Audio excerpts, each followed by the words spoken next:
BBC दुनिया में आज देखिए, सऊदी अरब में क्यों जुटे इस्लामिक देशों के नेता। मध्य पूर्व के संकट के समाधान पर चर्चा के लिए सऊदी अरब में जुटे इस्लामिक देश। बातचीत का मकसद खत्म हो गजा में हमास और लेबनान में हिजबुल्लाह के खिलाफ जारी इजरायली कार्रवाई। स्वागत है आपका बीबीसी दुनिया में, मैं हूं सारिका सिंह। जानेंगे इजरायल के हमलों से खतरे में लेबनान की कई ऐतिहासिक धरोहरें भी, लेकिन पहले हेडलाइंस। साल 2024 रह सकता है अब तक का सबसे गर्म साल। अजरबैजान में शुरू हुए जलवायु परिवर्तन के 29वें शिखर सम्मेलन COP29 में वैज्ञानिकों ने किया आगाह। दिखाएंगे पाकिस्तान से ग्राउंड रिपोर्ट, कैसे तापमान बढ़ने से पिघल रहे ग्लेशियर मचा रहे हैं तबाही। रूस और यूक्रेन ने एक दूसरे पर किए अब तक के सबसे बड़े ड्रोन अटैक। 2.5 साल पहले यूक्रेन पर रूस के हमले के बाद शुरू हुई जंग में अब तक ड्रोन से नहीं किए गए थे इतने बड़े पैमाने पर हमले। আমরা যদি রাষ্ট্রীয়ভাবে বা কূটনৈতিক জায়গা থেকে और दिखाएंगे बांग्लादेश के अल्पसंख्यकों और शेख हसीना पर बीबीसी से क्या बोले अंतरिम सरकार के सलाहकार नाहिद इस्लाम, जिन्होंने की थी शेख हसीना सरकार के खिलाफ छात्रों के प्रदर्शनों की अगुवाई।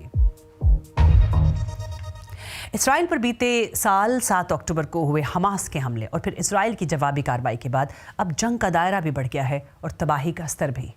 मध्य पूर्व के हालात को शांत करने की सारी कोशिशें नाकाम रही हैं, लेकिन अब जबकि अमेरिका में डोनाल्ड ट्रंप नए राष्ट्रपति चुने गए हैं, उसी दौरान इस्लामिक देशों की एक अहम बैठक हुई है। उस बैठक से क्या संकेत मिल रहे हैं, कवर स्टोरी में इसी की बात।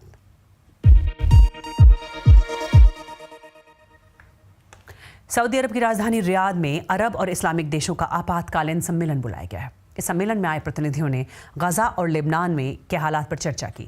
ये देश चाहते हैं कि ईरान समर्थित हमास और हिजबुल्लाह के खिलाफ इजरायली सेना का अभियान तुरंत बंद होना चाहिए।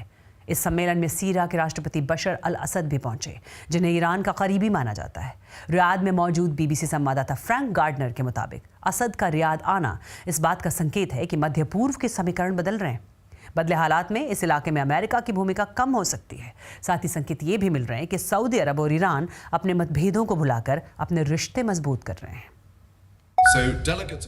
जनवरी महीने में शुरू होने जा रहे राष्ट्रपति डोनाल्ड ट्रंप के कार्यकाल और ईरान के साथ तनाव इस सम्मेलन की दो बड़ी चिंताएं हैं। इसराइल और ईरान के बीच एक के बाद एक हुए मिसाइल हमलों के बाद ईरान के रेवोल्यूशनरी गार्ड्स ने इसराइल के खिलाफ जवाबी कार्रवाई की कसम खाई हुई है। हालांकि शांति की कुछ उम्मीद भी है, क्योंकि सऊदी अरब और ईरान अपने संबंधों को बेहतर कर रहे हैं, जिससे भविष्य में मध्य पूर्व में और अधिक शांति और स्थिरता कायम की जा सकती है। इस बीच गजा में इजरायली कार्रवाई जारी है। फलस्तीनी बचाव कर्मियों का कहना है कि गजा के उत्तरी हिस्से में एक घर पर हुए इजरायली हमले में दर्जनों लोग मारे गए, लेकिन इजरायली सेना का कहना है कि उसने एक मकान को इसलिए निशाना बनाया क्योंकि उसे लगा था यहाँ हमास ने ठिकाना बनाया है। देखिए यरूशलेम से बीबीसी संवाददाता जॉन डॉनिसन की रिपोर्ट। मौत और तबाही जबालिया में रोजमर्रा की जिंदगी की हकीकत बन चुकी हैं।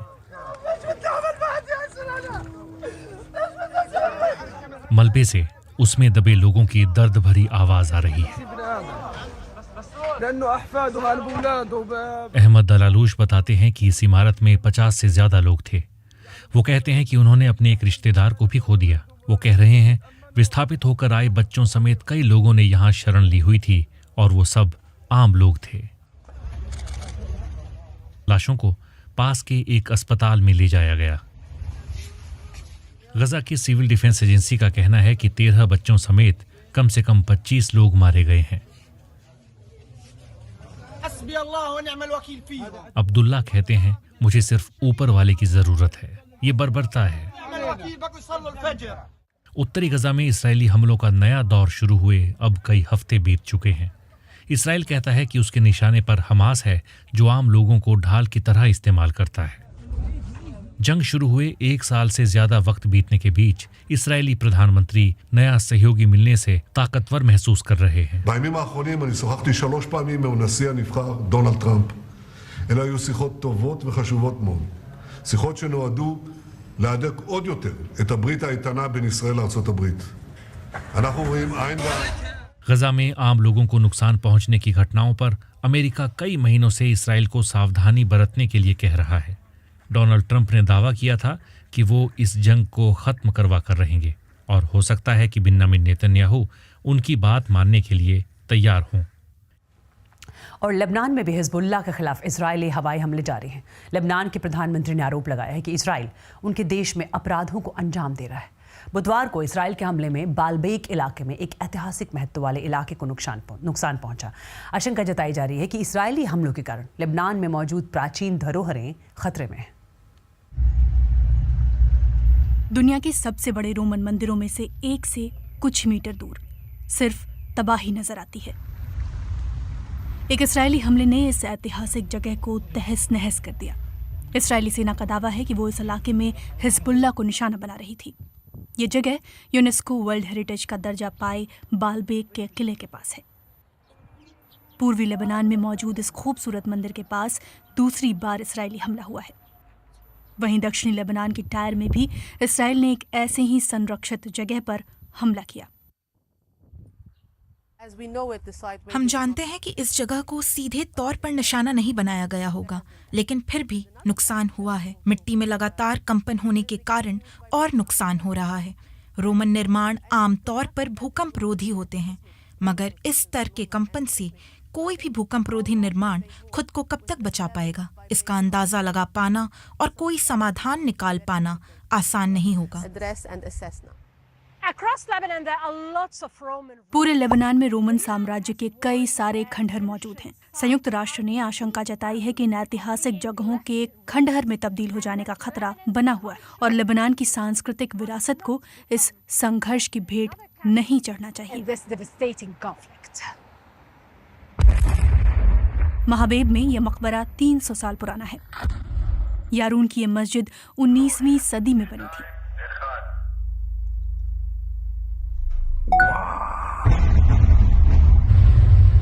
इस्राएली धमाकों में दक्षिणी लेबनान के गांव नक्शे से गायब हो रहे हैं। इन धमाकों के साथ लोगों के घर, उनकी चीजें और यादें भी खत्म होती जा रही हैं।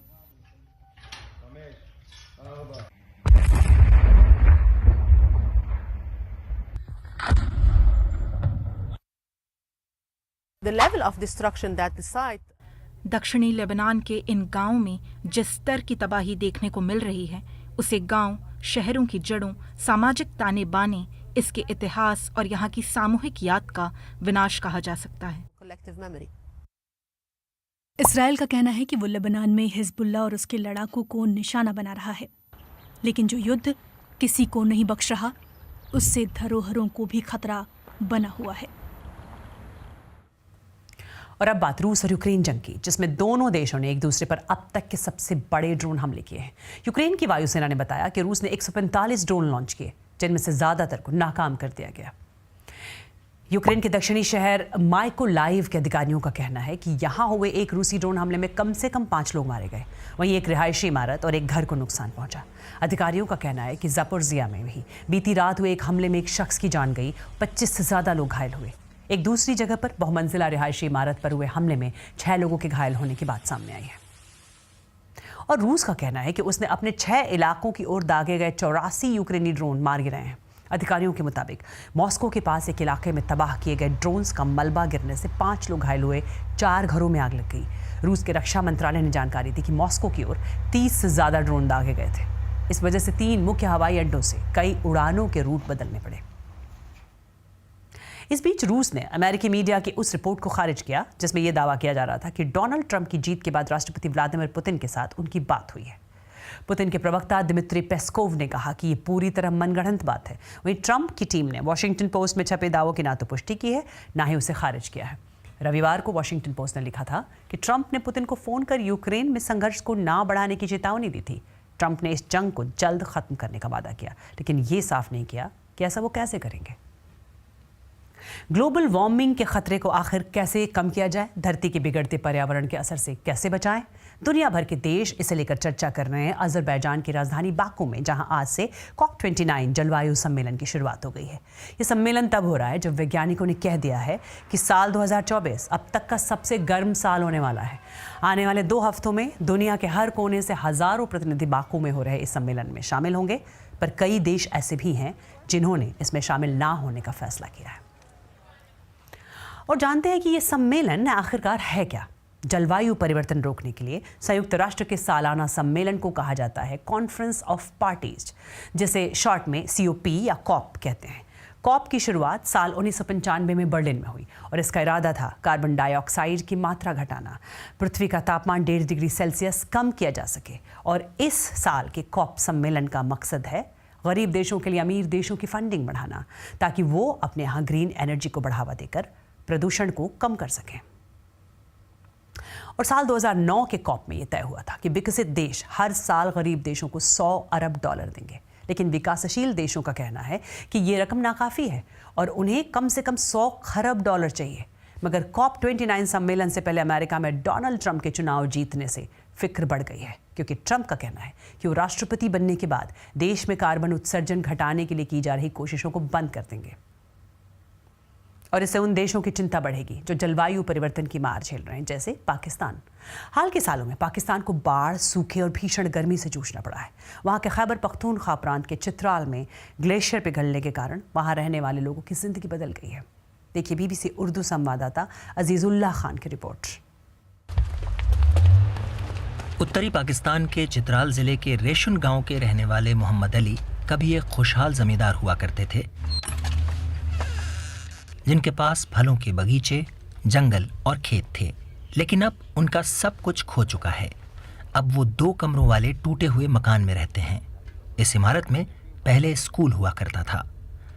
अब मोहम्मद अली दिहाड़ी पर मजदूरी कर दिन में बमुश्किल 200 रुपए कमा पाते हैं। बहती नदी इनके मकान के नीचे की जमीन को बहा ले गई, साथ ही सालों से जोड़ा सामान भी बह गया। ये घर थे, 2 पोर्शन का घर 2 बेटों के लिए हमने बनाया था, जो हमने जमा पूंजी लगा के वो भी सारे ख़त्म हो गया। हमारा बस अभी कुछ नहीं बचा है। हम अभी इधर सरकारी स्कूल इधर पढ़ा हुआ है पुराना, हमारे साथ हुआ है और बाकी हमारे हमसायों के साथ भी यही हालात हुआ है।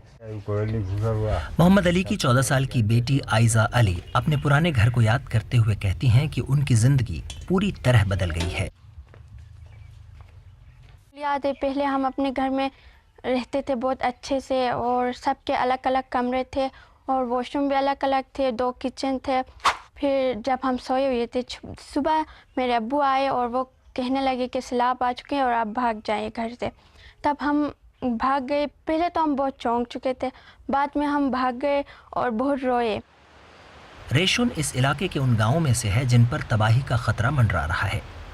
उत्तरी पाकिस्तान का चित्राल जिला जलवायु परिवर्तन से सबसे ज्यादा प्रभावित है। इस इलाके में चारों ओर सैकड़ों ग्लेशियर हैं।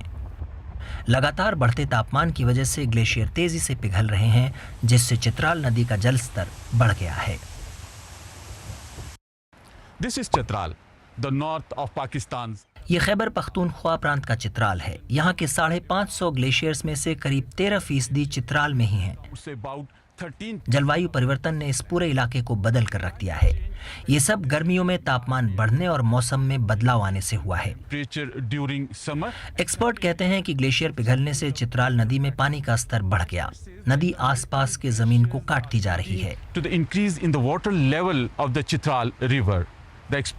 हमें बताया गया है कि पिछले 5 से 6 साल में करीब 50 गांव या तो पूरी तरह तबाह हो गए हैं या फिर उन्हें बहुत ज्यादा नुकसान पहुंचा है।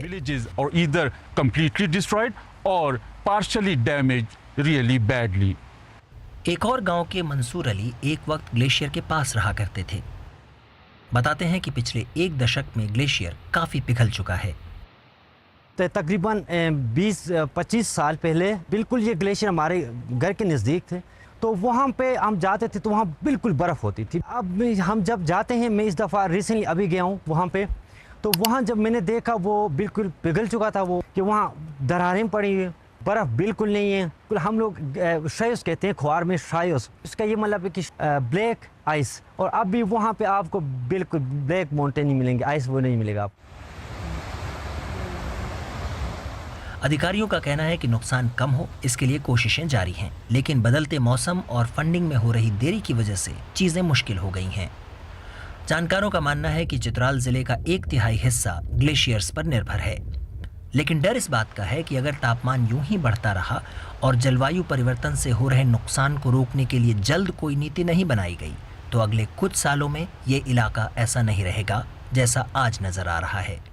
और ये जो फ्लो है, ये अगर फ्यूचर प्रोजेक्शन को सामने रखें और इस तरह के तो तकरीबन ये कोई 1/3 ऑफ चतराल तकरीबन हम ये प्रेडिक्ट कर सकते हैं कि ये जो गांव नहीं रहेंगे वहाँ पे, या वहाँ पे मुसलसल हर साल 2, 3, 4 एपिसोड्स जो है ना फ्लड्स के आएंगे। एक तो आधा तकरीबन गांव रिवर चतराल की इरोजन की वजह से ख़त्म हुआ है, और आधा ऐसे गांव हैं जिनका ऊपर से फ्लड आता है और नीचे से दरिया चतराल के कटाई से ख़त्म हो रहे हैं। पृथ्वी को गर्म करने वाली गैसें पैदा करने में पाकिस्तान की हिस्सेदारी 1% से भी कम है। इसके बावजूद ये उन 5 देशों में शामिल है जो जलवायु परिवर्तन की सबसे ज्यादा मार झेल रहा है, और पाकिस्तान का रेशुन गांव इसका सबसे ज्यादा खामियाजा भुगत रहा है। और बात भारत के एक और पड़ोसी देश बांग्लादेश की, जहां बीते जुलाई अगस्त महीने में सियासी तूफान के बाद हालात अब भी पूरी तरह सामान्य नहीं है। देश में अल्पसंख्यकों के खिलाफ हिंसा का मुद्दा हो या बीते 5 अगस्त से शेख हसीना का भारत में पनाह लेना, ये दोनों ही मसले ऐसे हैं जिन पर दोनों ही देश एक दूसरे पर सवाल उठाते रहे। बीबीसी संवाददाता जुगल पुरोहित कुछ दिनों पहले ही बांग्लादेश से लौटे। वहां उन्होंने सूचना और जनसंपर्क मामलों पर बांग्लादेश सरकार के सलाहकार नाहिद इस्लाम से बात की। कुछ महीनों पहले तक नाहिद शेख हसीना की सरकार के खिलाफ हुए प्रदर्शनों का नेतृत्व करने वाले छात्रों में से एक थे, लेकिन अब 26 साल के नाहिद बांग्लादेश के अंतरिम सरकार, जिसका नेतृत्व मोहम्मद यूनुस कर रहे हैं, उसका न केवल मुख्य चेहरा है बल्कि आवाज़ भी है। बीबीसी संवाददाता जुगल पुरोहित ने उनसे बात की। भारत आपको बार बार अल्पसंख्यक समुदाय की हिफाजत करने के लिए कह रहा है। आप भारत के इन बयानों को कैसे देखते हैं? यहाँ के अल्पसंख्यक यहाँ के नागरिक हैं, उन्हें संरक्षित करना हमारी जिम्मेदारी है। इसमें भारत को कुछ कहने की जरूरत नहीं है। भारत का जिस मसले पर कुछ कहना जरूरी है वो मसला है यहाँ जुलाई और अगस्त में हुई सामूहिक हत्याओं का मसला। बांग्लादेश को मौजूदा चुनौतियों से निपटने में भारत क्या मदद दे सकता है, बात उस पे होनी चाहिए। अब बात करते हैं पूर्व प्रधानमंत्री शेख हसीना की। उनके खिलाफ गिरफ्तारी के वारंट जारी हुए हैं और हाल ही में भारत सरकार ने दोहराया है कि शेख हसीना फिलहाल भारत में ही है। मैं जानना चाहता हूं कि भारत और बांग्लादेश के रिश्तों को सामान्य बनाने में क्या ये मुद्दा रुकावट बन सकता है?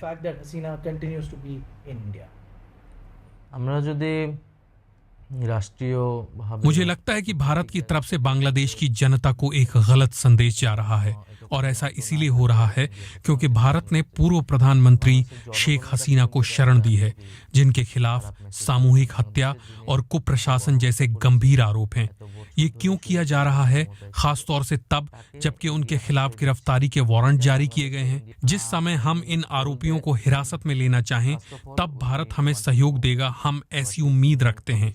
भारत को अपना पक्ष साफ रखना चाहिए। अगर भारत इस पर पुनः विचार करता है और चाहता है कि हमारे संबंध बेहतर हों तो हम भी हाथ बढ़ाने के लिए तैयार हैं। आमतौर पर दोष सिद्ध होने और कोर्ट द्वारा सजा सुनाए जाने के बाद ही प्रत्यार्पण की बात होती है, लेकिन जहां तक मेरी जानकारी है शेख हसीना और अन्य पर अब तक कोई दोष सिद्ध नहीं हुआ है। हाँ, आप ये कह सकते हैं कि अब तक दोष सिद्ध नहीं हुआ है, लेकिन सच्चाई ये भी है कि बांग्लादेश की जनता उनके खिलाफ सड़कों पर उतरी है। यहाँ रहकर आरोपों का सामना करने के बजाय उन्होंने यहाँ से भाग जाना मुनासिब समझा। उन्होंने अपनी पार्टी के लोगों को भी उनके हाल पर छोड़ दिया। लोगों की नजरों में वो एक खूनी है और इतने सालों तक सत्ता में गलत तरीकों से बनी रही। और शेख हसीना के प्रत्यर्पण जैसे सवालों पर भारत की ओर से अब तक कोई आधिकारिक प्रतिक्रिया नहीं आई है। और कार्यक्रम से जुड़े किसी भी टॉपिक पर आप मुझे सीधे लिख सकते हैं। एक्स पर मेरा हैंडल है @BBC सारिका।